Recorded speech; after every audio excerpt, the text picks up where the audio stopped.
Pero ¿qué tal, queridos amigos? Hola, ¿Cómo les va? claro. Qué hermoso lugar que es este, qué maravilla. Bueno, Qué grato encontrarnos acá. Y qué ¿cómo bien se anda, lo ve señor a Covadró? Sigal esta noche. Sí, sí, además una noche ideal para una conversación, ¿eh? Sí, Ideal para una sí, conversación. sí. Es más, Bueno, te voy a dar una idea. sí. Pone doble que pago yo. Qué grande, qué grande. Qué Bueno, ahí va, ¿eh? maravilloso. Con wiki Nos doble, obliga a seguir impresionante. así. Empezaron con wiki doble, esto va a terminar mal, ¿eh? Va a terminar mal. Va a No, haber no. sillazos, de Si, todo va a si haber yo, acá, ¿eh? si yo me callara a raíz de esta propuesta de Sigal, ustedes comprenderán el motivo, ¿verdad? Muy bien. Escúcheme una Creo cosa. que Sigal, al igual que el gobierno kirchnerista que intenta amedrentar a la fuente, Sigal está tratando de callarme. No, Claro. no. Estoy esperando que Santiago diga, no, para mí simple. No, imposible, acepto su imposible. invitación porque viene del corazón. Qué bárbaro, qué bárbaro. Ustedes Escúcheme saben una que- cosa, Kovadrov, Sí. antes que nada. Se lo digo a Dígame. usted, que es poeta. Sí. Que es poeta. ¿Sí? Sí. ¿Qué fue? Hoy tengo un cantante ¿Sí? que usted sabe que imita, es la viva imagen y canta como Yves Montand. Ay, Gran eso actor, está- pero que además cantaba bien, ¿eh? Qué notable, qué notable. O sea que tiene la versatilidad del cantante, del cantor. El tipo trabaja de Yves Montand argentino. Qué bueno. Va a Ay, shows, lo llaman, a cabarets, a todo. bueno, Él qué actúa bueno. como Yves Montand y canta como Yves Montand. Es Bueno, es espectacular. una noticia preciosa y naturalmente, antes de escucharlo, primero lo vamos a saludar con el francés que podamos, pero él Sí, creo sí. que nos va a entender y antes le vamos a ofrecer un poema, ¿saben de quién, muchachos? Sí, un gran ¿Saben poeta de quién? argentino y un gran De un escritor. Exacto. gran poeta argentino, del padre de toda una generación de nosotros que ha aprendido con sus acentos a expresarnos poéticamente, que es Antonio Requeni. Así Qué es. bueno. Qué Un bueno. querido amigo, miembro de la Academia de Letras, un gran Bien, periodista ¿verdad? cultural, un erudito. Así Pero le es. quiero decir que Yves Montand, nuestro Yves Montand es de Lanús. Ah, Le bien. dicen el Lanús. Yves Montand de Lanús. Y bueno, Bueno, Sí. la no zona sabe sur. lo bien que lo hace, ¿eh? No sabe La lo bien zona que lo hace. sur, ahí donde Lanús. Sí, donde sí, me sí. crié, la zona sur. Yo estoy un poquito más allá, no va de San ¿sí? Juan, pero... O sea que tenés el mismo acento francés que él. El mismo, parecidísimo. Pero Bien. bueno, usted sabe, Cobaldó, que tengo en mi estudio Ajá. un disco de Sí. de Yves Montand, de París, de Yves Montand, que era de mi padre. Mi padre era un gran Sí. admirador de Yves Montand, ¿no? Así Me habías que- contado. Qué Sí, emocionante. me acompaña desde muy chico, ¿no? Desde muy chico, me gusta. Un me long gusta play muchísimo. tenés. Tengo un long play, tal cual. Qué cosa, Esos mirá. ya era de vinilo, no de los maduros. Viste vos, ¿no? la tecnología cambió, pero Yves poco, está invicto, ¿eh? Pero, claro, tal cual. Bueno, ¿Qué contás, Sigal? ¿Qué decís hoy? mira, estaba un poquito reflexionando sobre por un lado el fallo de casación, Ajá. que nos dio un poco de tranquilidad en relación a esta ofensiva que tiene el kirchnerismo contra la justicia, porque bueno, si se caía la causa de los cuadernos, si se caía en realidad la figura del arrepentido, que fue creo yo, un gran logro del sistema institucional argentino, estábamos frente a una, yo diría que nos teníamos que despedir de la posibilidad de vivir bajo la ley. ¿Por qué? ¿Por qué me estoy un poco tremendista al respecto? Porque en realidad lo que está en juego es la posibilidad de ponerle un freno al sistema de corrupción institucional de la Argentina. Eso ni más ni menos significa la causa de los cuadernos. Y acá me parece muy importante que nosotros entendamos que cuando hablamos de tres poderes, cuando hablamos de los tres poderes que integran el sistema republicano democrático, no estamos hablando de formalidades. Yo a veces temo, Santiago, Jorge, que en este afán nuestro por ponerle coto a la arbitrariedad, de alguna manera esbocemos conceptos abstractos. Que la justicia, por ejemplo, se convierte en un concepto abstracto. Perseguir justicia, por decirlo de alguna manera. Bíblicamente. Exactamente. Pero esto es mucho más concreto que perseguir justicia. Esto significa la posibilidad de vivir en un sistema donde la ley sea controlada, administrada por un poder independiente. Y estaba asociando esto con algún momento de la historia reciente, relativamente reciente, por lo menos para mí lo es, que es un momento, en mi opinión, fundacional de la Argentina democrática, que es cuando en los inicios de la apertura democrática de 1983 se toma una decisión gravitante, que es decir, vamos a castigar delitos que han venido atravesando la historia argentina desde 1930.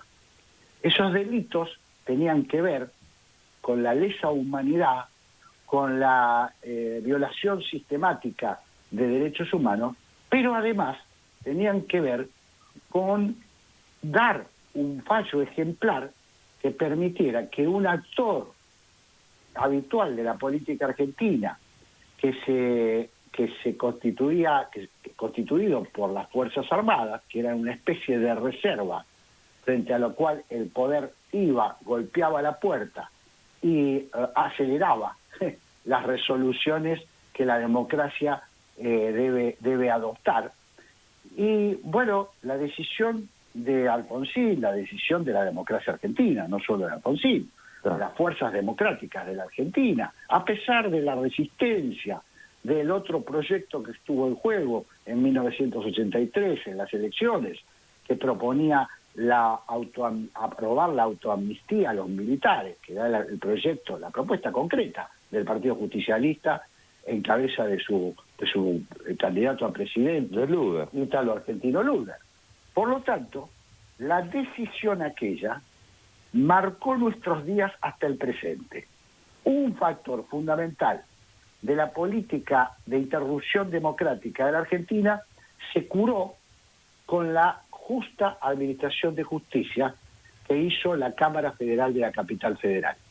¿Me permites que te diga aquí algo que me suscita los cafés a los dos, ¿no? Para ver cómo lo ven?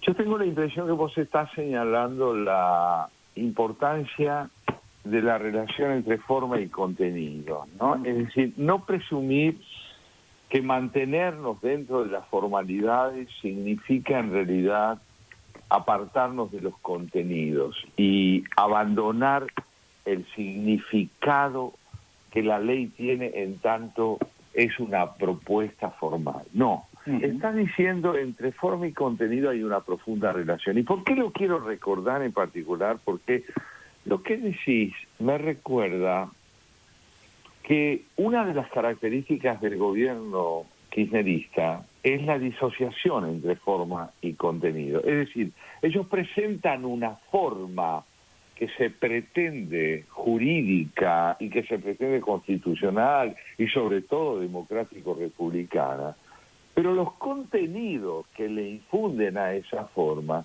pervierten la idea de justicia, la idea de república y la idea de democracia. Y por eso creo que cuando Jorge Fernández Díaz hoy lo recordaba en ese artículo maravilloso a Joaquín Morales Solá, él señalaba, Morales Solá, y Jorge lo recordó, que hay dos justicias o dos conceptos de justicia que guardan relación con uno que propone la interdependencia entre forma y contenido y otro que tergiversa la relación entre forma y contenido. Y él dice, hay una justicia independiente y dispuesta a cerrarle el paso al omnipresente proyecto de impunidad y otra sencillamente al servicio de la impunidad. Y creo que lo que está recordando son los antecedentes auspiciosos de una decisión que está viva en la Argentina, que es la de luchar por la idea de que la ley es indispensable como sumisión a un proyecto de independencia de cualquier tentativa por parte de la política de tergiversar la Constitución. Tal cual, tal cual. Sí, y me parece que, ligado a lo que vos decís, la oportunidad que se venía abriendo paso, porque es un proceso, se venía abriendo paso, esto quiero decir, la depuración que fue sufriendo la justicia a lo largo de los años de la democracia, porque no tenemos esta justicia de hoy, no es la misma que teníamos hace 20 años. Es una justicia que ha ido ganando territorio, donde los jueces, muchos jueces, la novedad es que realmente abrazaron la independencia. Esto no era lo común, digo, uno puede tomarlo como algo habitual, pero no era lo común. Por eso vuelvo a esta idea. Fallos ejemplares lo que traen es ponen en su lugar las cosas. Fallos ejemplares ponen en su lugar las cosas. Y a esto quiero remitirlo al tema corrupción. La corrupción que está altísimo en el índice de preocupaciones de la sociedad argentina, con razón, porque buena parte de nuestros dramas, de nuestras miserias, de esta cifra alarmante de pobreza que tiene nuestro país, de falta de justicia en todo sentido para la gente, tiene que ver con la calidad de ese poder del Estado. Ese poder del Estado, cuando habla, pone las cosas en su lugar, insisto.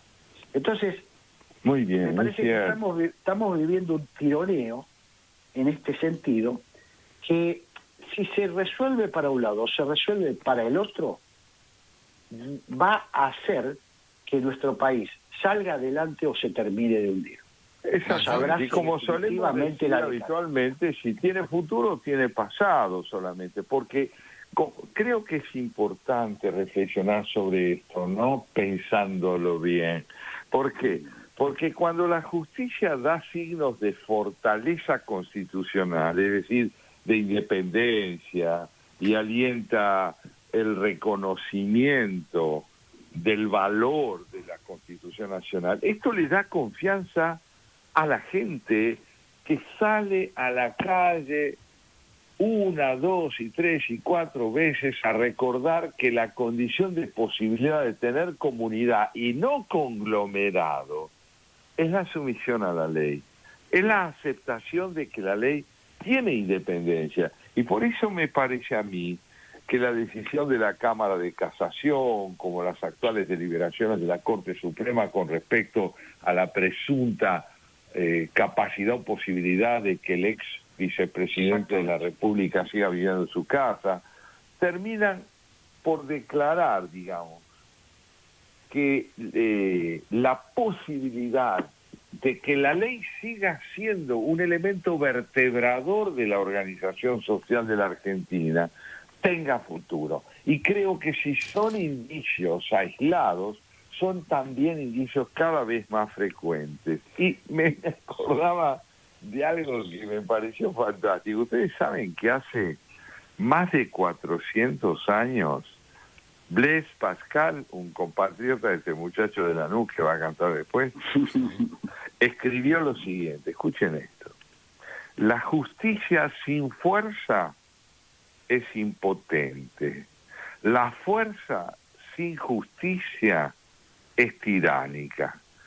Por lo tanto hay un solo camino: juntar justicia y fuerza. Y esta necesidad es la que vuelve imprescindible a la política. Mira qué interesante. Muy bien, ¿no? está Qué muy bien interesante. eso. 600 años. ¿Qué es lo que digo, Pascal entendió? ¿No? Yo lo que digo que no solo hay dos justicias, como dice Joaquín Morales Solá, lo que hay son dos democracias. Es decir, ayer me preguntaban en la televisión por qué no había un modo de discutir en esta. Yo siempre digo lo mismo. Hay visiblemente dos Argentinas, ¿no? Hay una Argentina que cree, una Argentina cosmopolita, que cree en la inserción en el mundo, en el desarrollo, en las exportaciones, en el intercambio con el mundo y seguir esas reglas. Hay otra Argentina que cree menos en el mercado, mucho más en el Estado, en vivir con lo nuestro, que es más endogámica, etcétera.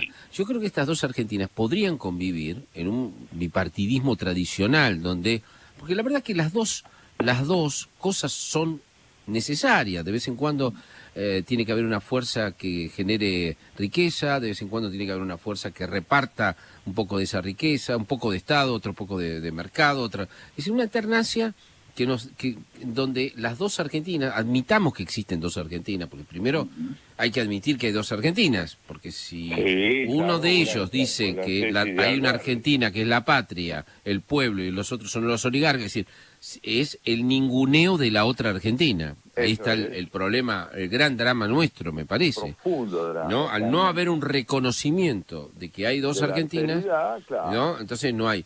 Pero este problema se solucionaría si esas dos Argentinas tuvieran en claro que hay un solo sistema en el que convivir. Porque si es cada una de esas dos Argentinas tiene una democracia propia, ¿no?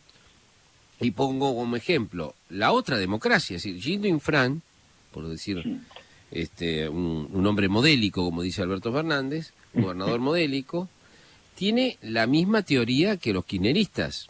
Los kirchneristas son Gindo Infran fraseados por John William Cook, pero nada más, digamos, ¿no? Es decir, una idea de una democracia hegemónica con con justicia propia, con un Estado que domina, un caudillo que domina todo, la justicia, la legislatura, o la legislatura provincial o el Congreso, y por supuesto el Poder Ejecutivo, todo en uno, caudillo, una consagración de un caudillo, y que tiene de vez en cuando elecciones de mentira, porque los demás son sparring, no son verdaderos contendientes, ¿no? Ahora, esa democracia se choca con la democracia representativa que se fundó en España, por ejemplo, con el Pacto de la Moncloa, donde las dos partes de España, las dos Españas, la fascista, después la comunista, la republicana, todos dijeron, mira, vamos a vivir en una república, entonces a veces vos, a veces yo, pero dentro de un juego.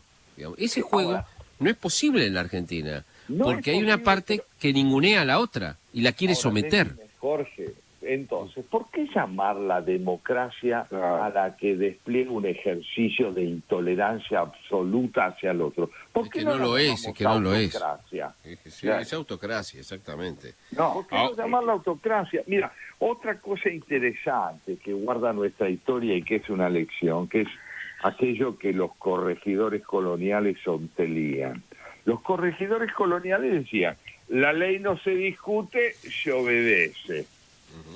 Ahora, nosotros sostenemos que la ley se puede discutir, pero dentro de una actitud donde el otro está esencialmente reconocida como parte del mismo sistema. Justamente vos estás describiendo todo lo que ocurre en Formosa, ¿no es cierto? Todo lo que ocurre en Formosa, que es un ejemplo de lo que el presidente consideró paradigmático como modelo, y cuyo centro, y esto es lo tremendo, cuyo centro es la negación de la significación de una palabra que disienta con el hegemonismo, el autoritarismo, el verticalismo rígido que impide entender que el pensamiento puede ser compartido y no necesariamente monopolizado por una sola fuerza. Hoy hablabas de alguien maravilloso, que nosotros le rendimos homenaje, y quizá eso se deba a lo que el whisky tiene de doble hoy por parte de Sigal. Sí, que es Cabo. ¿Qué es Diego Cabo? ¿Por qué? Porque Diego Cabo es un hombre que lo que lleva adelante es una investigación que, como también recordábamos muy bien en la primera parte de tu programa, en un sistema republicano cabal, el hombre propone un problema al que encuentra como significativo para ponderar o medir la consistencia democrática de las autoridades más altas del país, pero no es objeto de persecución por lo que propone, porque trae una serie de elementos que deben ser respaldados por la demostración, claro, pero los trae. Ahora, pero yo te agrego a eso, perdóname Santiago, a eso te agrego que el señor Bonadío, juez Bonadío, cuando recibe la denuncia, mira para arriba y ve que se levantó el cepo judicial, porque digo, esto quiero decirlo, es decir, lo imperdonable del gobierno no peronista, que tuvo muchos errores, como sabemos, muchísimos errores, pero lo imperdonable es que levantó el cepo judicial.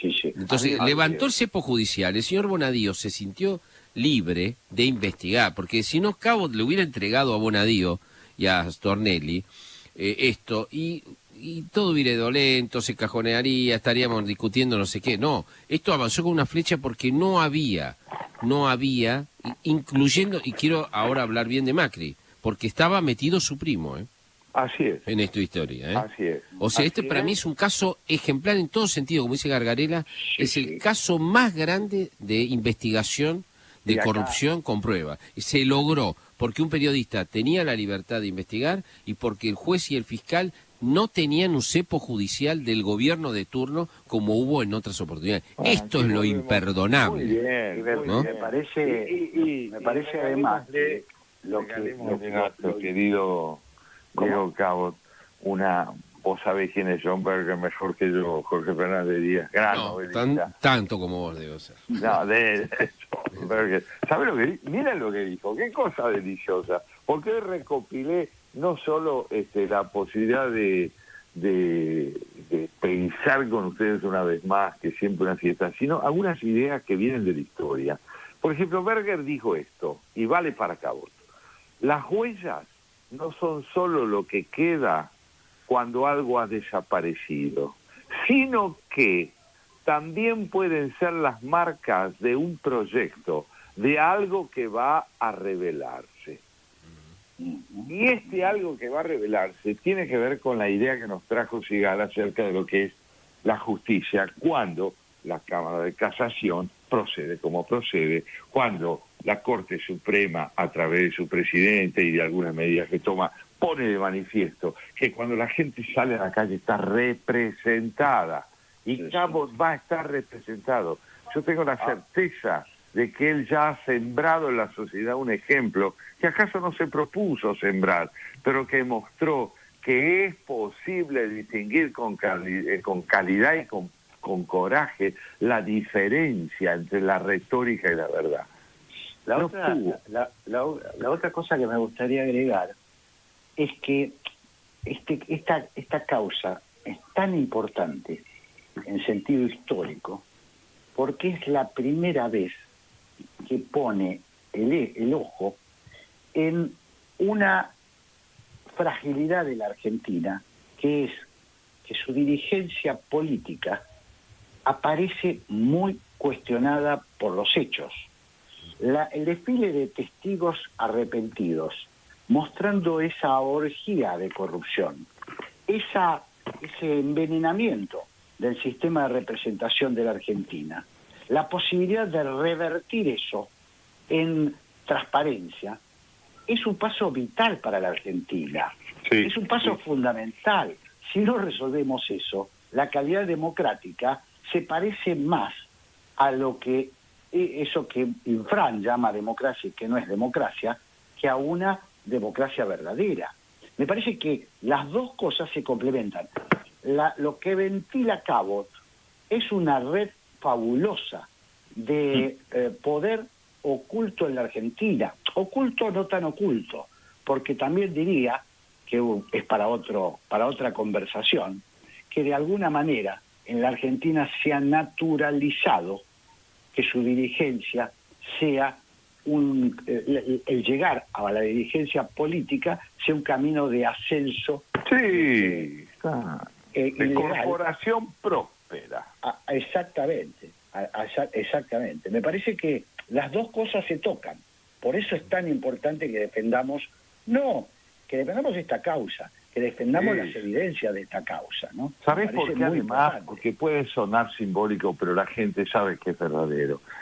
Porque cuando la causa se sostiene, la expresión nunca más vuelve a tener sentido. Claro. vuelve a tener sentido. Cuando se sostiene la causa de los cuadernos, la marcha de los paraguas a raíz del asesinato del fiscal Alberto Nisman vuelve a tener sentido. Así es. Entonces, hay una interdependencia profunda entre hechos que, aunque hayan ocurrido en tiempos distintos, guardan la continuidad de una consistencia ética. Y esto me parece indispensable para que ese concepto de la democracia que defendíamos pueda ser escuchado por parte, no solo de la gente que sale a la calle, sino de la dirigencia política que tiene la responsabilidad de la oposición. Tal cual, que lo pueda escuchar, que pueda entender que su deber no es solo salir a combatir las perversiones del oficialismo actual, la condición espectral de una presidencia de la República que está desvanecida en los hechos, sino que pueda salir además a decirle a la dirigencia política: tenemos una responsabilidad ética, no sé si podemos concretarla, pero podemos combatir por ella y reconciliar, aunque sea en parte, lo que hacemos con lo que establece la Constitución. Vale la pena incluso arriesgarse a fracasar por eso. Sí, tal cual. Bueno, amigos, les voy a tener que servir. Increíblemente ustedes se tomaron el doble. El doble, pero se lo tomaron así a lo bestia, ¿eh? Bueno, voy a tener que... ¿Doble de vuelta? ¿Les parece? No, simple para mí, para todo el Sigal puede. Para mí no. Vamos a una segunda ronda y volvemos. Dale.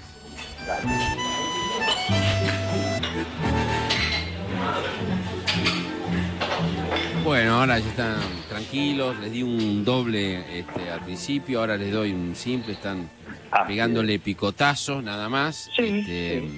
Bueno. Y vale la pena, ustedes oyeron lo que recién decía el presidente de la República.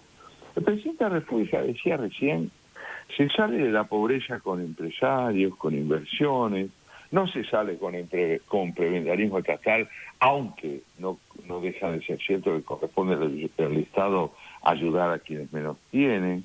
Habló de el riesgo de no crecer, que es el riesgo esencial que nos amenaza hacia adelante, como un fenómeno comparable de la pandemia que tenemos que superar. Yo me pregunto, ¿a quién le habla el presidente de la República? Le estaba hablando a la conferencia industrial por eso estaba diciendo eso. Si hubiera estado frente aquí en el Instituto Patria, estaría diciendo si sale con más Estado, con planes, ¿no? Bueno, digamos que es un discurso insustancial, como suele acostumbrarnos el presidente últimamente, ¿no? Que son discursos insustanciales. Y esto tiene que ver con lo que hablábamos antes, ¿no? Esta cierta naturalización de lo no natural, por decirlo de alguna manera.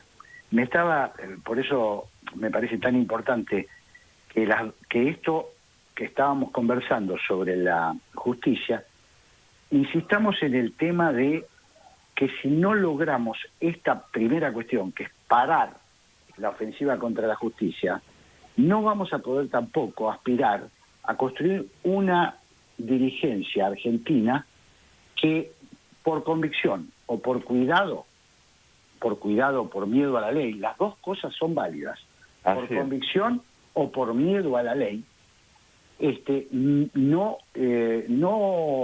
no haga determinadas cosas que en la Argentina suceden como naturales. Yo me recordaba el otro día, siempre tengo memoria para algunas cosas, no sé por qué, pero Jorge se va a acordar de qué estoy hablando. Cuando Luis Zamora fue diputado nacional y dejó de serlo, volvió a trabajar. Él, lo que le suele pasar a la gente, normal, terminó una función, tiene que volver a trabajar en el suyo, y volvió a trabajar de vendedor de libros.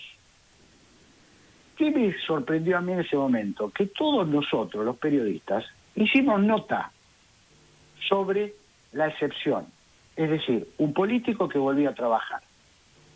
Esto está en juego en la Argentina, no sé si me puedo explicar. Esto está en juego en la Argentina. Es decir, y eso es lo que tiene que equilibrar la ley. Que acá es normal que un sindicalista sea millonario. Es normal. Acá tomamos como normal. Qué tipo poderoso es el sindicalista. Compran medios de comunicación los sindicalistas. Claro, Son multimillonarios. Cuando vos vas a España y les contás esto, ¿te creen que es mentira? Bueno, cuando yo fui con mi libro de Remil, me decían que estaba loco, que era un libro excesivo. ¿Excesivo claro. en qué sentido? ¿Cómo va a ser que los sindicalistas sean millonarios? Que no, no. Claro. Cuenta. Inentendible. La novela se vuelve inverosímil cuando la realidad excede la comprensión de la gente. Bueno, te doy un ejemplo reciente también de España, Jorge. Cuando Pablo Iglesias se compra una casa, el Pablo Iglesias supuestamente abanderado de los progres, se compra una casa de miles de euros. En un country. Eso es nota. La nota no es que un tipo volvió a trabajar. Es nota y escándalo periodístico y escándalo del poder. Eso ahora es cuando vos... No, pero están dando ejemplos muy claros de algo que tenía y sigue teniendo y va a tener que ver con el valor de la palabra.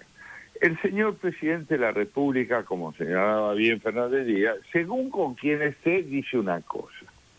Pero no tiene posibilidad de tener un discurso verosímil, precisamente porque promueve la fragmentación que dice combatir mediante un discurso que cambia según el destinatario que tenga y el contexto en el que se encuentra. Ahora, a la luz de esto, ¿qué es la ley?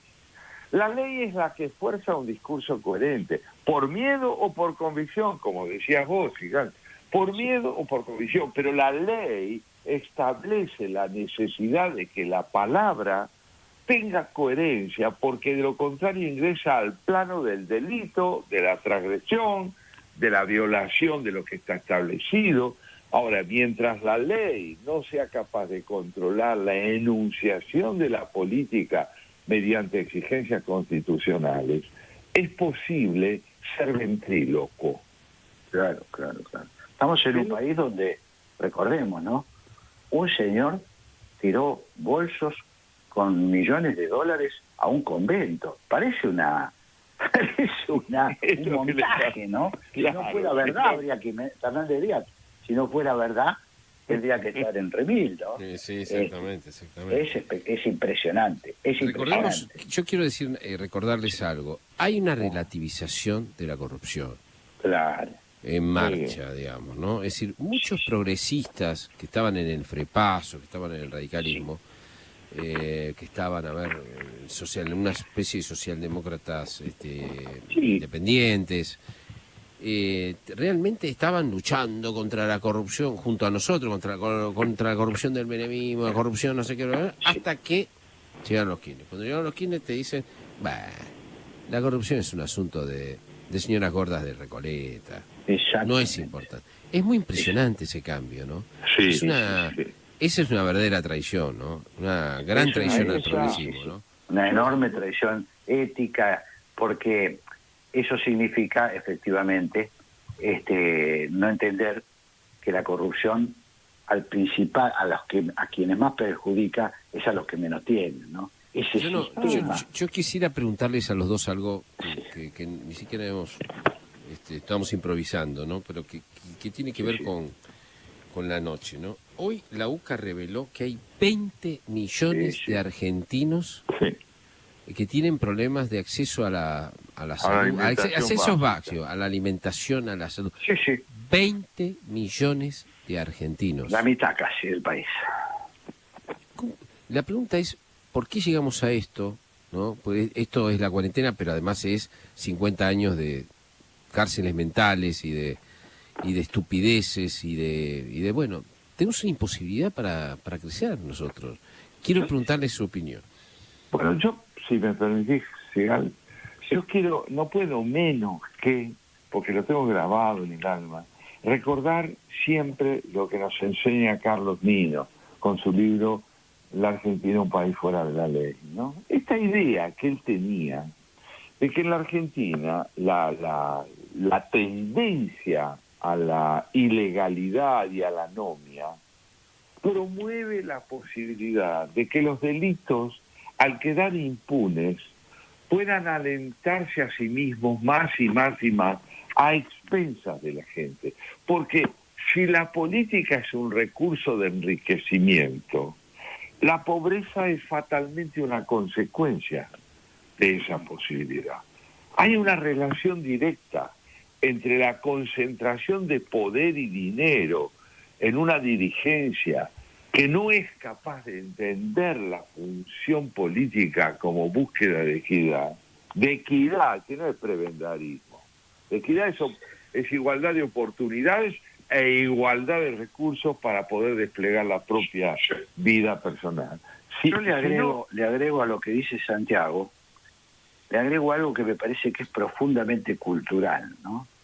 Y que es que en la Argentina hemos perdido también la idea de la producción de riqueza, ¿no? Y eso tiene mucho que ver con el peronismo. La idea del peronismo y el peronismo más reciente, ¿no? En realidad. El peronismo setentizado, sí. Claro. Sí. Hemos perdido esa idea de que para que se reparta, primero hay que tener, o simultáneamente hay que tener, pero de ninguna manera se puede repartir lo que uno no tiene.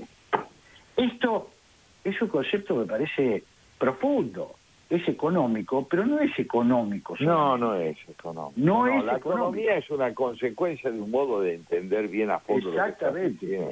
Entonces me parece que eso, que para colmo se ha ido incrementando porque la pobreza trae beneficios también.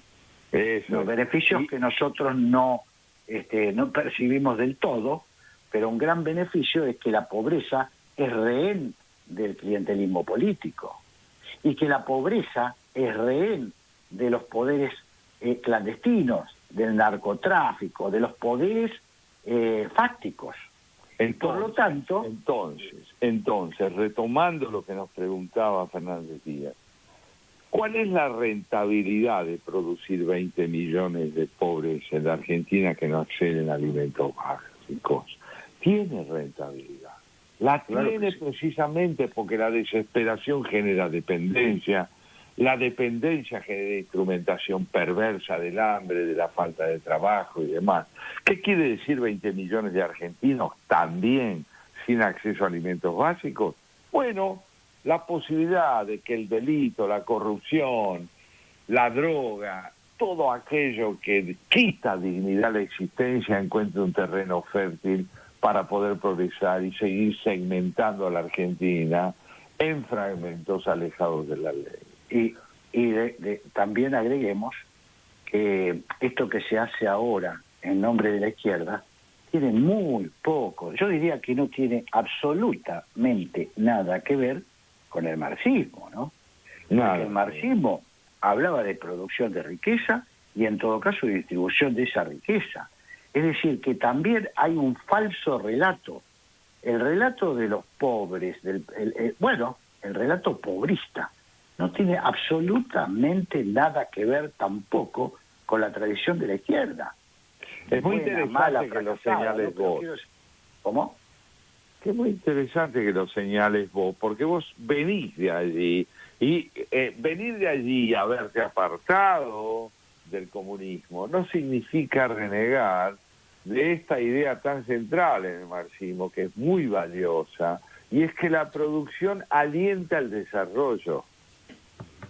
Es que no, en la cabeza de un marxista no puede entrar, insisto, no estamos hablando de las partes negativas, probadamente horrorosas, que condujeron al marxismo, a la praxis, a la supuesta praxis marxista, ¿no? En dictaduras terroríficas, que además no resolvieron el tema de la pobreza.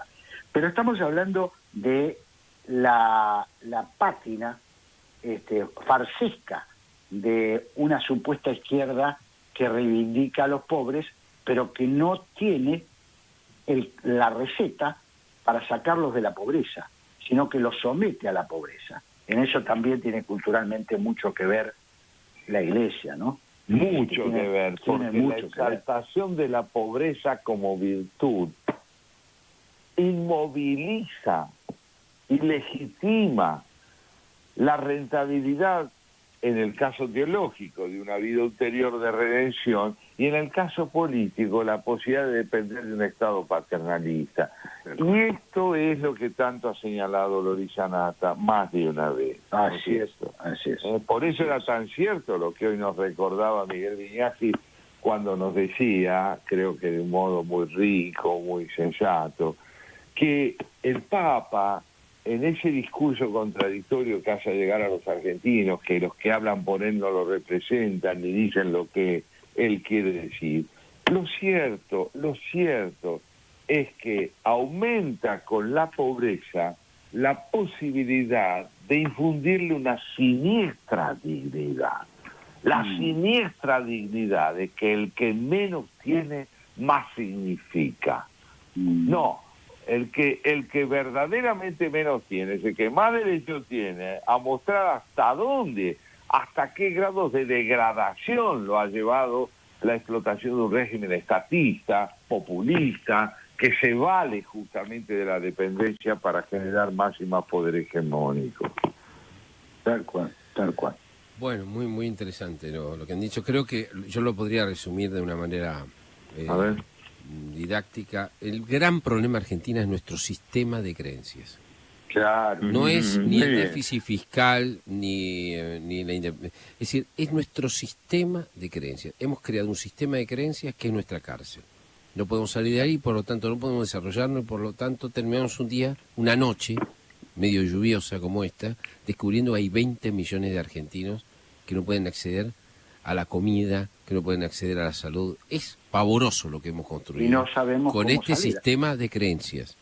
Con este sistema de creencias, ¿no? Pero a la vez eso nos muestra, insistamos en eso porque debemos intentar ser oídos, esto le plantea a la oposición responsabilidades culturales enormes, que yo no sé si estarán en condiciones de enfrentar, pero que deben intentar enfrentar, que es comprender justamente que un sistema de creencias que ha legitimado hasta este punto el statu quo en que nos encontramos, tiene que ser enfrentado con un sistema de convicciones que tiene que ser distinto en un punto esencial, que no es la subordinación a un poder hegemónico, personalista y caudillesco, a una palabra única, sino, volviendo al comienzo de lo que hoy recordaba Sigal, a lo que significa la ley. La ley significa la palabra consensuada que se coloca en el centro del sistema y que puede tener una izquierda y puede tener una derecha, pero lo que no puede es ser sometida a la sumisión a creencias que intentan quitarle ese valor primordial que es el de la justicia. Puede ser que a nosotros nos llamen soñadores, pero yo prefiero ser un soñador y no el vocero de una pesadilla. Bueno, impresionante, Kovalov. Dígame una cosa, académico. Usted está preparado, porque ya tengo a Liz Montán de Lanús acá. ¿Cómo le va? ¿Cómo anda? Pero está todo preparado, te trajo su pequeño grupo. El tipo, vos sabés que Liz Montán lo contrataban para, un poco también por su parecido, fuera de Francia, ¿no? Un poco por su parecido a Bogart, ¿no? Sí. Tenía algo de Bogart también, yo lo recuerdo. Tenía, claro. ¿no? Sí. ¿Y ustedes saben cómo murió, pobrecito? Mire, a ver, cuente, yo te voy a contar otra cosa, sí. ¿Cómo murió? Es un hombre que una vez, un día, una mañana, como cualquier otra, de verano se sumerge en el mar, nada, era un tipo atlético, muy vital, y al salir del mar, en una mañana luminosa, su corazón dice basta y cayó muerto.